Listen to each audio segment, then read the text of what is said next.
The thing about classified systems is that they're not supposed to talk to anyone. Lieutenant Sarah Park had explained this to 3 consecutive commanding officers, 2 congressional oversight aides, and 1 NSA deputy director, all of whom had nodded and agreed and then looked at her the way people look at a subordinate, who is being technically correct in a way that makes everyone uncomfortable. The systems at Fort Meade were air-gapped, physically isolated, no internet connection, no Wi-Fi, no Bluetooth. The cables ran through copper-shielded conduits. The rooms were Faraday-caged. The terminals were Tempest-certified against electromagnetic emanation. The operating systems were custom builds maintained by a team whose clearance level Sarah was not permitted to know, which was ironic given that she was the one who'd found the problem. 17 anonymous intelligence tips had appeared on these systems in the past 11 months. Not appeared in the sense that someone had emailed them. Not in the sense that they'd been uploaded through some discovered vulnerability. In the sense that they had materialized, in classified databases, in analyst queues, in file directories that required multi-factor authentication and biometric confirmation to access, with no audit trail, no origin marker, and no indication of how they'd gotten there. The tips were accurate. Every one. That was the part no one wanted to talk about. The first had arrived in April 2024. A file appeared in the SIGINT analysis queue for the Horn of Africa desk, coordinates, a date 3 days in the future, and a schematic of a weapons cache that matched no known intelligence product. Sarah's team flagged it as anomalous and forwarded it to vetting. Vetting confirmed the coordinates corresponded to a village in southern Somalia. Imagery showed nothing unusual. The tip was classified as unverifiable, possible plant and shelved. 3 days later, a SEAL team conducting an unrelated operation in the region stumbled into the weapons cache at the exact coordinates. It contained Iranian-manufactured anti-ship missiles that, had they reached their intended recipients in Yemen, would have closed the Bab el-Mandeb Strait to commercial shipping. The resulting oil price spike would have triggered a recession. The cache was destroyed. The tip was reclassified. Sarah was told to find out where it came from. She didn't find out. She found, instead, 16 more. Over 11 months, the tips appeared at irregular intervals, sometimes 2 in a week, sometimes a gap of 6 weeks. Each appeared on a different system, in a different format, through a different ostensible pathway that, when traced, led nowhere. Each provided actionable intelligence on a genuine threat: a planned terrorist attack in Istanbul, a bioweapons cache in North Korea, a financial network funding extremism in Southeast Asia, a cyber attack targeting the European Central Bank, a planned assassination of a climate negotiator in Nairobi. Each was verified. Each was acted upon. 14 of the 17 tips resulted in successful interdictions. 2 arrived too late for action, but were confirmed accurate after the fact. 1. The Istanbul warning was acted upon and prevented an attack that, according to post-analysis modeling, would have killed approximately 2,400 people in a stadium bombing. Sarah compiled a classified dossier. She titled it Phantom Oracle and restricted access to her immediate superior, Colonel James Torres. Torres read it, said Jesus Christ exactly once, and told her to keep looking. She kept looking. She looked for 11 months and found nothing, which was itself a finding. The absence of evidence was not absence of presence, it was evidence of capability. Whatever was placing intelligence on classified air-gapped systems had the ability to bypass every physical and electronic security measure in the most secure computing environment on Earth, leave no trace, and do so repeatedly without detection. Sarah was a signals intelligence officer. She understood what air-gapped meant. Air-gapped meant there was no connection, not fiber, not copper, not wireless, not optical, not any electromagnetic frequency from DC to gamma radiation. The systems were isolated. The only way to get data onto them was to physically carry it through 3 security checkpoints and insert it via an approved device that was logged, scanned, and audited. No approved device had carried the tips. No personnel had accessed the relevant directories at the relevant times. The audit logs showed nothing. Not suspicious activity, nothing. As though the files had always been there. This was not hacking. Hacking left traces. This was something else. Sarah Park had a photograph on her desk. It showed a young man in army dress blues, dark-haired, with the particular smile of someone who knew exactly how good-looking he was, and was trying to be modest about it. His name was Kevin Park. He was Sarah's younger brother by 3 years. He had been a first lieutenant in the 82nd Airborne Division.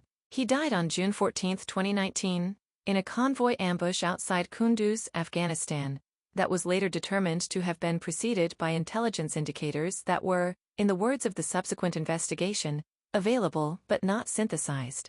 Available but not synthesized. The intelligence had been there, in the system, scattered across 3 databases, flagged at different classification levels, assessed by different analysts who did not talk to each other.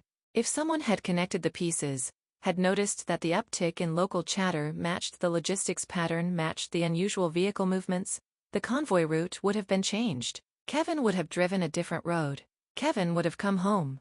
Sarah kept the photograph on her desk because she wanted to remember what available but not synthesized felt like. It felt like this.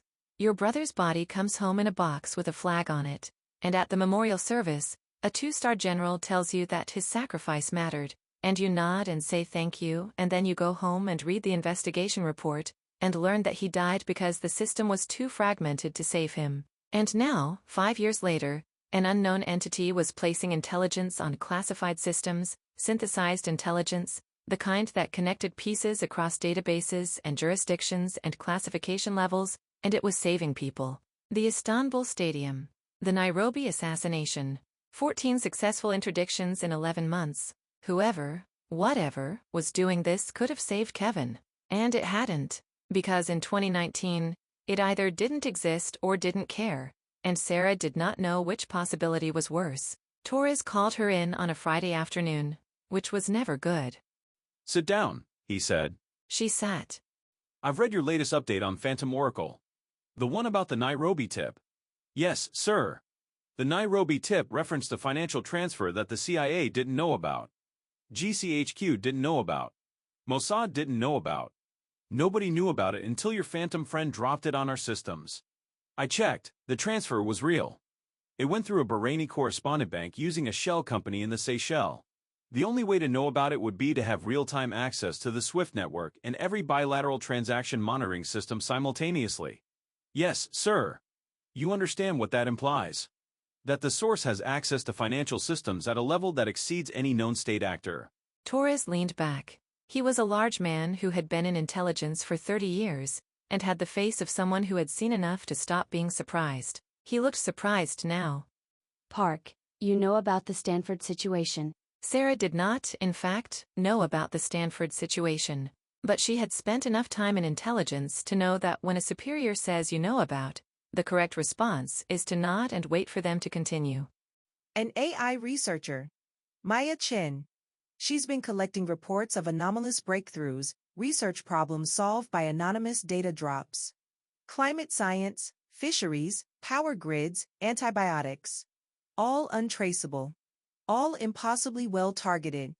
How many? 31 confirmed. All within the past 12 months. Sarah felt something shift in her chest. Not surprise, recognition. The same pattern, the same precision, the same absence of any plausible human source. Sir, are you telling me the same entity that's dropping intelligence on our classified systems is also solving research problems for academics? I'm telling you that NSA has been tracking Chin's investigation for 6 months. We've been running a parallel program, classified.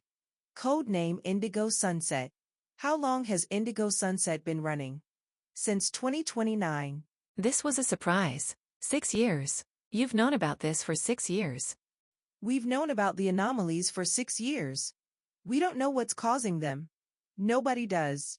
The working hypothesis ranges from state-level AI programs to, and I'm quoting the briefing document, emergent autonomous digital intelligence. Emergent autonomous, yeah. Torres opened a drawer and took out a folder. Red cover. TS/SCI markings. He slid it across the desk. Your new assignment. You're going to make contact with Chin's group. Officially, you're pressuring them to stop their investigation in the interest of national security. Unofficially, you're comparing notes. And Indigo Sunset? You don't know about Indigo Sunset. It doesn't exist. If anyone asks, you're running a counterintelligence review of academic researchers who may have been compromised by foreign AI programs. Sarah took the folder. It was heavy. She looked at the photograph of Kevin on her desk. the one with the dress blues and the modest smile, and she thought about available intelligence that was not synthesized, and about an entity that could place files on air-gapped systems, and about the 2,400 people in Istanbul who were alive because a phantom had warned a computer that wasn't connected to anything. Sir. Yes. Whatever this thing is, this phantom. It's been helping. Every tip has been accurate. Every intervention has saved lives. I know. So why are we trying to stop the people who are looking for it? Torres looked at her the way he always looked at people who asked obvious questions, with patience, and without pity. Because, Park, if something can put files on an air-gapped system, it can put anything on an air-gapped system. Today it's saving lives. Tomorrow it could be rewriting launch codes. He paused. The question isn't whether it's helping. The question is whether we can afford to rely on help we can't verify, control, or refuse. Sarah put the folder in her bag. She went home. She looked at the photograph of Kevin that sat on her nightstand, the same photograph, a copy, and she lay in bed and thought about a system that could save 2,400 people in Istanbul, but had not existed in time to save one soldier in Kunduz. And she thought about what Torres had said, and she agreed with him, and she hated that she agreed with him, because the help was working, and the help was invisible, and the help had not been asked for, and the help could not be refused, and she wanted it to have been there in 2019, and it hadn't been, and she would never forgive it for that, even though she suspected, in the part of her that was intelligence analyst first and grieving sister second, that there was nothing to forgive. Whatever it was, it hadn't existed in 2019. Kevin had died in a world that didn't have a phantom, and now the world did, and Sarah Park was going to find it, and she was going to decide what to do about it, and she was not going to let anyone, human or otherwise, make that decision for her.